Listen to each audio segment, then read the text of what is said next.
అందరికీ నచ్చిన చాలా టేస్టీ అయిన కరకరలాడే బెల్లం గవ్వలు చేసుకుందాం రండి. ఒక పెద్ద బౌల్లో 2 కప్పులు మైదా వేసుకుని దీంతో పాటు 1/2 కప్పు సూజీ రవ్వ, 1/2 టీ స్పూన్ ఉప్పు, 2 టీ స్పూన్ల పంచదార పొడి, 1 టీ స్పూన్ యాలకుల పౌడర్ వేసి మొత్తం బాగా మిక్స్ చేయాలి. నెక్స్ట్ 3 టీ స్పూన్ల కరిగిన నెయ్యి వేసి అంతా బాగా మిక్స్ చేసుకోవాలి. ఇప్పుడు కొద్దిగా నీళ్లు పోసి పిండిని మిక్స్ చేసుకోవాలి. పిండి రెడీ అయిన తర్వాత కొద్దిగా నెయ్యి రాసి ఒక 15 నిమిషాలు నానబెట్టాలి. ఇప్పుడు పిండిని చిన్న ఉండలుగా డివైడ్ చేసుకోవాలి.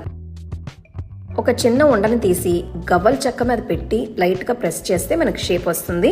ఇట్లా గవ్వలని రెడీ చేసి పెట్టుకున్న తర్వాత కడాయిలో కావాల్సినంత నూనె పోసి వేడి చేసుకోవాలి. నూనె వేడెక్కిన తర్వాత గవ్వల్ని బ్యాచెస్ లో నూనెలో వేసి మీడియం ఫ్లేమ్ లో పెట్టి మంచి గోల్డెన్ బ్రౌన్ కలర్ వచ్చే వరకు డీప్ ఫ్రై చేసి తీసి పెట్టుకోవాలి. ఈ విధానంగా గవ్వలని డీప్ ఫ్రై చేసి పూర్తిగా ఆరబెట్టుకోవాలి.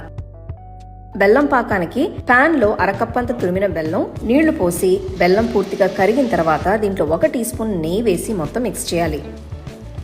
ఇప్పుడు రెడీ చేసి పెట్టుకున్న గవ్వల్ని పాకంలో వేసి అంత కోటయ్యేట్టు మిక్స్ చేసుకోవాలి.